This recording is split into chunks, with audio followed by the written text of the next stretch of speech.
Problemado ang mukhang naiwan si Nick sa harapan ng elevator. Naihilamos na niya ang mukha na para bang pinagbagsakan siya ng langit at lupa. Ilang beses niyang pinalo gamit ang kamay sa pintuan ng sumarang elevator upang doon ibunton ang kanyang nag-uumapaw na galit. Wala na, iniwan na siyang tuluyan ng dalaga.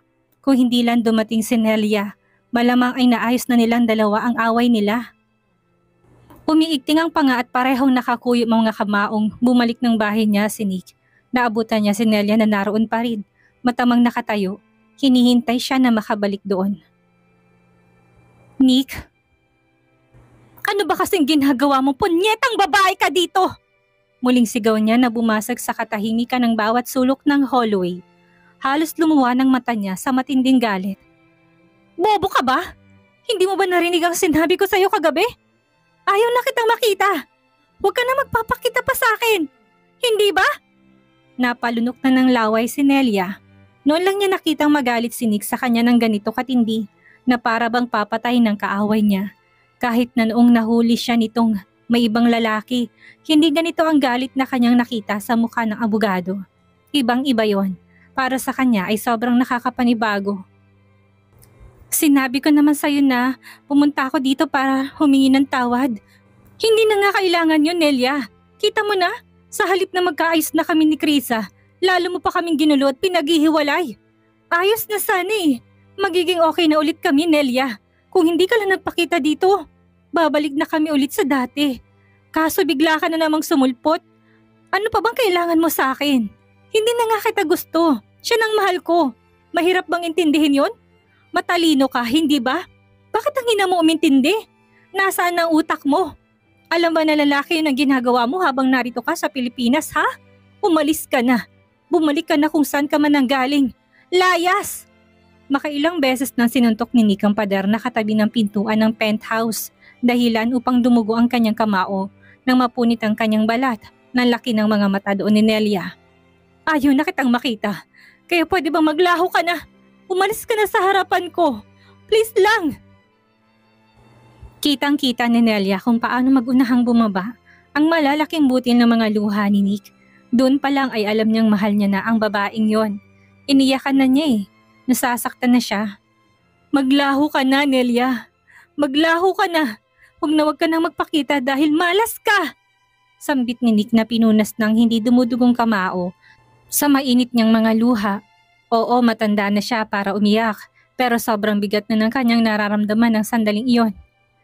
Ikaw ang dahilan ng lahat ng ito. Binitawan ni Nelia ang basket ng prutas na kanyang dala bilang peace offering niya sana kay Krisa. Masuyang hinawakan ng kamay ni Nick. Nakita niya sa sobrang galit nito ay nanginginig ng buong katawan ng binata. Kailangan niya itong pakalmahin kagaya ng madalas niyang gawin noong bata pa sila. Iayakapin niya lang ito at unti-unting bubuti ng pakaramdam ng abogado na sana ay effective pa rin hanggang ngayon. Gusto niyang muling subukan yon. Baka sakaling epektibo pa rin ang lahat ng ito. Hindi masamang subukan. Hindi nga siya nagkamali, hindi pumalag doon si Nick. Marahang inagod niya ang likod ng binata upang simulan itong pakalmahin. Matagal na tayong tapos, Nelia. Matagal na akong nag-move on sa'yo. Matagal kong binuong sarili ko.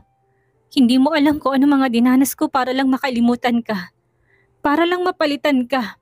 Ngayon natagpuan ko ng babaeng yun, bakit bumalik ka pa? Para guluhin kami. Para paghiwalayin kami.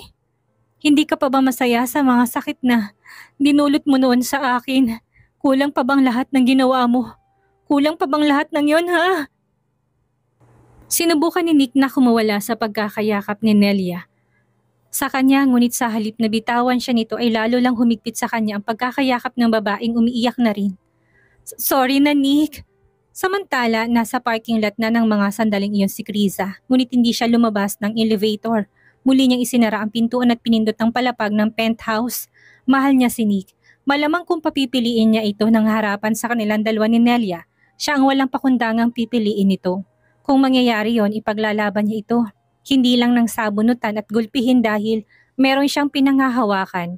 Gusto niya lang talagang marinig na piliin siya ng binata upang maipamukha niya yon kay Nelia Conley.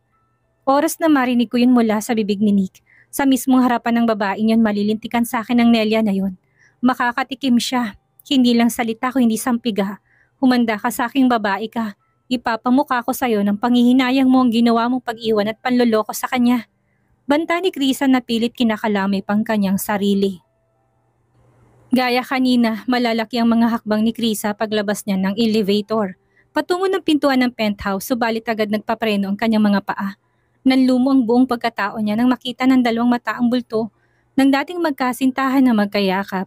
Nakaharap si Nick sa pinto kaya naman hindi siya nakikita nito. Si Nelyang nakaharap na nang makitang pagbabalik ng dalaga hindi ito bumitaw. Sa halip ay ngumisitot ng aasar pang hinaplos-haplos ang likod ni Nick.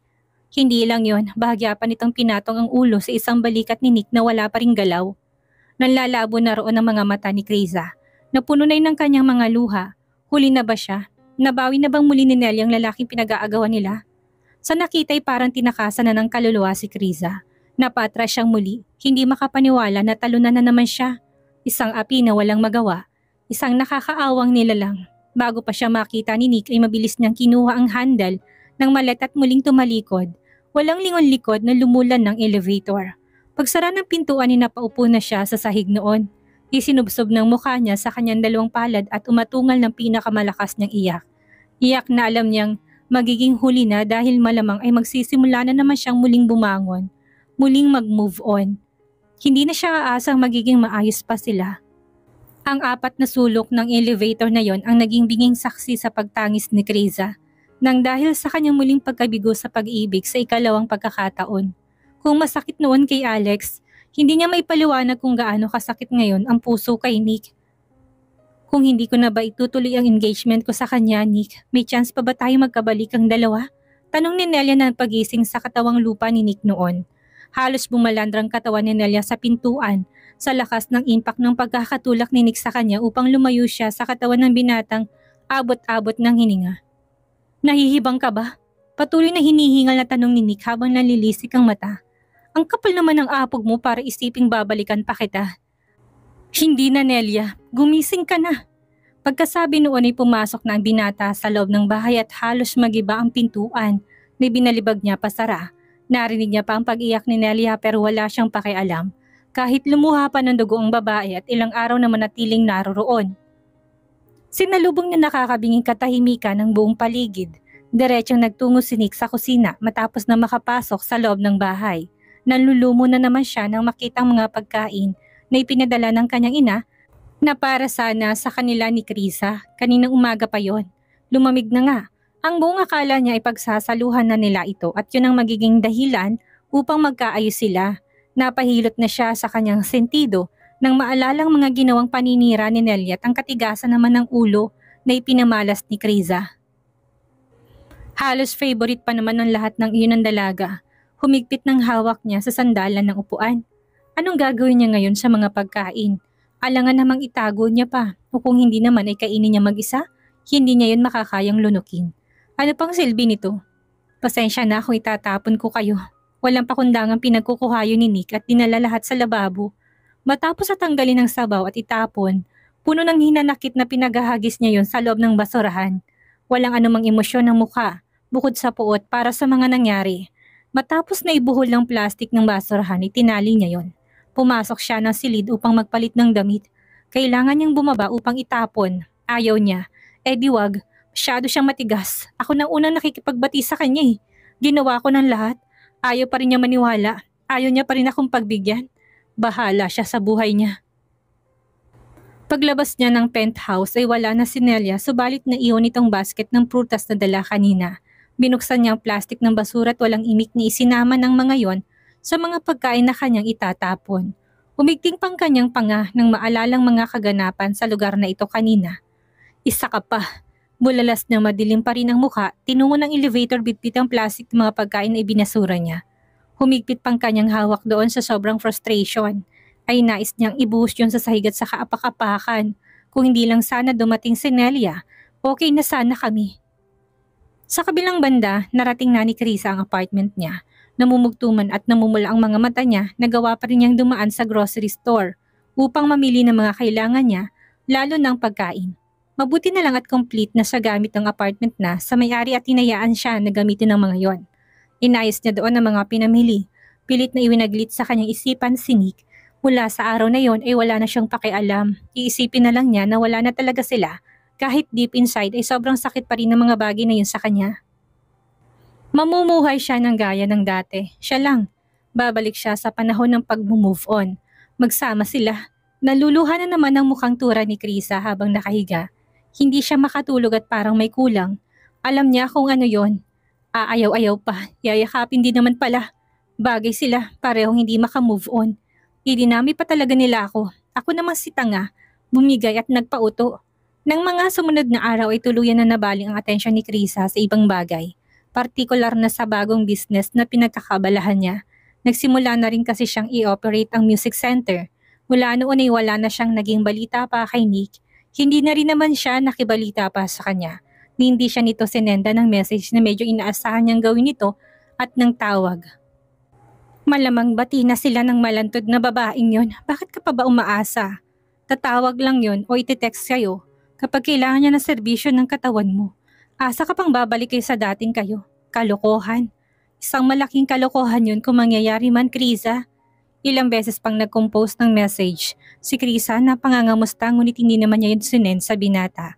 Kay Nick na sa mga sandaling yun ay subsub sa kanyang trabaho.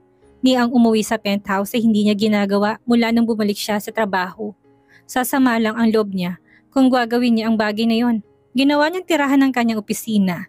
Napapailing na lang ang sekretary niya na nahuhulaan ng mga pangyayari kung bakit gano'n na naman ang inaasta ng amo niya. Ay, pag-ibig nga naman, ang lala. Sa paglipas ng mga araw ay dahan-dahang nakasanayan ni Krisa ang muling mamuhay ng mag-isa. Naging abala siya sa music center araw-araw.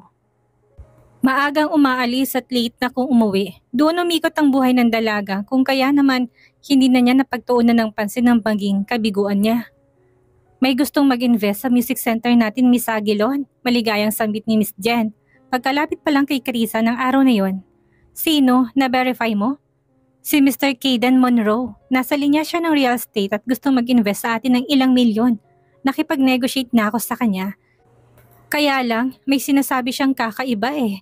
Anong ibig mo sabihin, Miss Jen? Ikaw ang gusto niyang ma-meet at hindi ako. Sinabi ko naman sa kanyang busy ka. Bahagyang tumangot-tango lang si Krisa, hindi yun pinansin. Sa tingin mo, Miss Jen, parang may iba talaga siyang intensyon, hindi ba? Ayun na nga, pero sayang naman din kasi kung hindi naman pala masama ang intensyon niya. Masusing pinag-isipan niyo ni Krisa. Hamunin mo kayo makipag-meet siya sa ating dalawa, wag lang sa akin. Kapag pumayag siya, malamang okay ang hangarin niya. Kapag hindi at iginit niyang ako lang, alam na, wag na nating entertain pa. Sige, sasabihin ko sa kanya, Miss Aguilon. Lumabas na ang babae na sinundan lang ni Krisa ng tingin.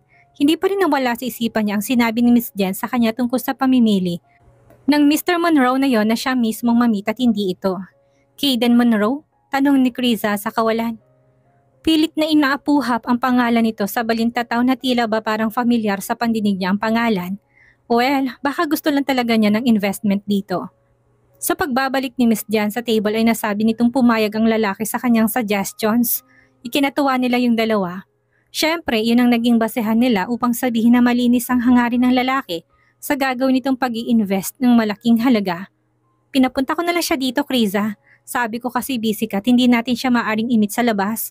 Siya nang mag-adjust. Around the area lang naman daw siya. Kaya sabi ko drop by na lang. As in ngayon na? Tanong ni Krisa ang napatayo na sa kanyang upuan. Nagulat sa sinabi nito. Oo, sabi niya. Hinagilap ni Krisa ang makeup pouch niya upang mag-retouch. Malapit ng uwian noon kaya naman hulas ng itsura niya. Laps ng makeup ng kanyang suot. Kailangan niya patungan. Ilang sandali lang ang hinintay nila tuminto na sa parking area ang sasakyan ng lalaki. Magkasama na welcome silang dalawa. Saglit na nag-usap tungkol sa magiging kasunduan nila as partner in business. Nabalitaan din namin ang galing mo raw sa mga instruments, Miss Aguilon. Isa ka sa mga huhubog sa mga students niyo rito. Meron akong anak na babae. Sabi ng asawa ko, i-enroll namin siya dito para makita kung may talent ba siya sa bagay na yon. Ayos lang ba? Magalang na tumango si Krisa. Ilan na sa mga estudyante niyang nag-enroll, hindi pa lang niya sinisimulan ng klase dahil naghihintay pa siya ng ibang mga mag-aaral na magpapalista. Hindi pa noon nare-reach ang bilang na gusto niyang i-accommodate sa music center na yon. Kaunti na lang ang kulang. Oo naman, Mr. Monroe, walang problema. Anytime ay pwede kayong bumisita dito para magpalista. Kung ganun, paano natin masasabing deal na pinunta ko dito? Kailan tayo magpipirmahan? pag-iiba nito ng kanilang usapan. Halata sa tinig nito na bahagyang nainip na sa totoong pakay ng lalaki. Willing ba kayong gawin yun ngayon? Sinipat na lalaki ang kanyang relo. Animoy may oras na tinatansya. Oo naman, maaga pa naman. Gawin na natin yun ngayon nang matapos na. Agad na inasikaso ng dalawang magiging kontrata nila sa lalaki. Wala namang naging paligoy-ligoy na pumirma doon si Mr. Monroe na hindi nahahalata ni Chris ang pagmamadaling makapag-deal. Nang sandaling yun na rin binigyan ng lalaking halaga ng pera na bibitawan nila sa music center na yon. Nagkamayan silang dalawa, kumuha ng picture upang maging ebidensya sa kanilang partnership. Maraming salamat Mr. Monroe. Walang anuman Miss Aguilon. Salamat din sayo. Uli pang pahapyaw na sinilyapan ni Chris ang nilagay na lalaki sa pangalan ng company. Bagong rehistro lang kasi yon. Prosperity Real Estate na pinagkibit-balikat lang ng dalaga. Kompleto naman siya sa papalat, wala naman siyang pakialam dito. Hindi naman nakaligtas kay Mr. Monroe ang reaksyon na yun ni Criza. Lihim na napangiti na siya nang makahulugan dito. Muli pa silang nagkamay bilang pinali noon. Huwag niyo sanang tanggihan ang invitation namin sa inyo ng asawa ko na makipag-dinner sa amin ngayong Sabado. Nagkatingin na doon ang dalawang babae. Bago pa sila makapag-react ay tinalikuran na sila ng lalaki at lumabas na rin ito ng pintuan. Hindi mo lang tayo hinintay na sumagot. Paano niya malalaman na pumayag tayo? Naguguluhan tanong ni Miss Jen sa dalaga na ipinakita ng iritasyon sa mukha nitong nakasimangot. Mahinang natawa na lang si Criza doon. Hindi niya rin alam. Kabastusan man kung iisipin, pero yun siya. Hayaan mo na Miss Jen. Siguro naman wala siyang kakaibang intensyon. Saka baka nagmamadali lang din siya dahil gabi na. Huwag mo na sanang bigyan pa ng kakaibang kulay ang naging asal niya. Sa bagay nga naman, muling pinagkabalahan ni Miss Jen ang agreement na kanilang pinirmahan. Tuwang-tuwa ito doon. Samantalang si Criza ay muling nahulog sa malalim na isipin. Hindi niya alam kung siya lang bang nakapansin o nilalaro lang siya ng kanyang pakiramdam na may kakaiba sa lalaki. Hindi niya ma-pinpoint kung ano ito pero malakas ang kutob niyang parang may mali sa kanya naging pakikitungo sa kanya. Blessing yun, hindi kung ano Criza. Huwag kang mag-isip ng masama. Patuloy na kumbinsin niya sa kanyang sarili. Abot sa tenga naman ng ngiti ni Mr. Monroe. Habang nasa loob ng sasakyan niya, makailang beses niyang pinasadaan ang tingin ng message na ipinadala niya kay Alex Argente. Nakasaad doon na tapos ng mission niya. Sealed na. Tapos ng deal nila. Hinihintay na lang niyang reply nito. Alex Argente. Thank you Mr. Monroe. Huwag kang mag-alala. Ibibigay ko sa iyong pinangako ko. Malapad ang mga ngiting hinagod ng lalaki ang kanyang patilya ng buhok habang nakaburo pang mata sa screen ng cellphone. Ilang sandali pa'y mabilis na niyang pinaharurot paalis ang sasakyan niya doon. Ang galing Criza no? Ang smooth lang ng transaction niyo. Feeling ko dahil lang sa anak noon kaya siya nag-invest. Gusto niyo paturuan to sa isang kagaya mo. Muling pinagkibit-balikat yun ni Criza. Nagtungo siya sa coffee maker upang gumawa ng kape. Bago sila umuwi, sabay na silang napalingon sa table ni Criza nang biglang magring ang kanyang cellphone. Agad na kinabahan ng dalaga. Biglang sumilit sa isipan niya si Nick na baka itong tumatawag. Binitawan niyang kutsara na panghalo ng kape at malalaki ang hakbang na tinungo yon. Nang makitang hindi yun ang lalaki at si Peter yon na pasimangot si Criza, bakas ang pagkadismaya sa mukha. Criza, busy ka pa rin ba? Pinaikot ni Criza ang kanyang mga mata. Alam niya kung bakit ito tumawag at para matapos na pinagbigyan na lang niya. Matagal na rin namang umuungot ang lalaki sa kanya na mag-dinner sila. Bakit? Tanong niya pa rin dito kahit na alam na niya kung ano talagang pakay ng lalaki. Baka naman may time ka na ngayon para samahan ako mag-dinner. Sige na Criza, isang Italian restaurant ang pinili ni Peter para sa kanilang magiging dinner ni Criza. Halos mapatalon siya sa galak nang biglang pumayag ang babae. Ang buong akala niya pa ay decline na naman ito ang invitation niya. Hindi niya sukat akalaing papayag na ito sa araw na yon. Sobrang pinaghandaan niya ang gabing iyon. Kailangan niyang magpa-impress sa dalaga. Baka sakaling mabago niyang pananaw ni Criza. Yung tipo magkaroon ng himala na magustuhan na siya ng dalaga ngayon. Pagkakataon ko na to, palalampasin ko pa ba? Syempre hindi. Gagalingan ko na ngayon para naman makuha kong loob ni Criza. Hindi masamang sumubok, hindi masamang gawin kong lahat. Eksaktong 8:00 naman ang dumating ang dalaga sa parking area ng restaurant na sinabi ni Peter sa kanya kung saan siya dapat pumunta. Hindi muna pumasok si Peter sa loob ng resto. Hinintay niyang dumating ang sasakyan ng dalaga sa parking lot. Inihanda na rin niya ang bouquet na pinagawa niya pa. Nang matanaw niya ang pamaparadang kotse ni Criza, mabilis na siya rong umibis upang salubungin to. Si Peter na nagkusang buksan ang pinto ng sasakyan ni Criza, nakatatanggal pa lang ng lock. Grabe, hindi naging madali ang lahat para lang mapapayag ka makipag-dinner ha. Katakot-takot na pakiusap ang inabot ko sa'yo. Pabiro niya saad habang nakatingin ng malagkit sa mukha ni Criza. Nakangiti namang umibis sa sasakyan si Krisa. Alanganan niya tinignan ang pumpon ng bulaklak na hawak ng isang kamay ni Peter. Pinag-iisipan kung tatanggapin niya yon o mariing tatanggihan niya ito. Nung nakarang araw nasa bahay niyo ako para turuan si Priscilla. Inimbitahan pa nga ako ni Attorney Balboa na kumain ng hapunan. Kasabay sila pero wala ka naman doon. Parang batang tinignan lang siya ni Peter. Inabot ng hawak na buking ng bulaklak. Alam mong hindi yun ang gusto kong dinner natin dalawa eh. Ang gusto ko yung kagaya ngayon na tayong dalawa lang. Walang ibang kasama. Solo kita. Yun ang gusto ko at hindi dinner with them. Panandali ang nag-alinlangan si Krisa ngunit tinanggap pa rin niya ang bulaklak bilang appreciation sa effort ng lalaki. Pinasok niya yun sa loob ng sasakyan na medyo ikinalamlam ng mukha ni Peter. Inaasahan niya kasing dadali ni Krisa yun sa loob ng restaurant upang ipangalandakan. Ganun kasi ang madalas na makita niyang ginagawa ng karamihan sa mga babae na nakakatanggap ng bulaklak. Proud sila. Ganun pa man hindi na siya nagkomento pa at baka biglang umatas pa si Krisa at mabulilyasong dinner date nila. Matapos noon ay sumunod na si Krisa papasok ng lugar. Alam mo naman ang sitwasyon ko ngayon, Peter. Isa pa hindi rin tayo nababagay. Hindi sumagot si Peter na dumiretso na sa paghakbang ngunit muli natigilan. Nang maramdamang hindi na sumunod si Krisa sa kanyang mga yapak. Halika na, Krisa, aya niya sa dalaga. Bumibigat ng pakiramdam niya sa pinapakita ang mukha nito. Bumigat ang pakiramdam ni Krisa. Yun ang unang pagkakataon na na-experience niyang parang kang pananalita ng lalaki. Agresibo ang tono at walang filter yon. Wala naman tong masamang ginagawa sa kanya pero nakaramdam na ng matinding pressure si Krisa kay Peter. Biglang umiti doon si Peter. It's just a meal, Krisa. Kalma ka lang. Bakit ka namumutla? Kakain lang naman tayo. Huwag kang ma-pressure. Hindi naman kita pinipilit na makipag-date sa akin eh. Isipin mong friendly dinner date lang ito. Hindi pa rin kumbinsido doon si Krisa. Kilala niyang kilos ng mga lalaki. Hindi yan may kakila sa kanya. Basa niya kung may gusto sa kanyang isang lalaki at wala. Isa pa kakagaling niya lang sa relasyon. Ang dinner na ito upang ipagdiwang lang natin ang iyong tagumpay sa karera mo. Yun lang, huwag mong bigyan ng ibang kulay at kaganapan.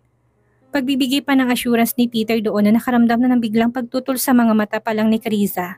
Kung tutuusin, napakabuti ng katauhan ni Peter sa puntong iyon. Kaya naman hindi na mapigilan ni Chris ang mapangiti ng maliit. Kung natuturuan lang ang puso, baka inutusan niya na ito na ang mahalin dahil alam niyang hindi ito sasakyan. Alam niyang kapag sinabi nito ay gagawin niya yon, walang imik na humakbang na siya palapit sa kanya. Magkasama na silang pumasok sa restaurant.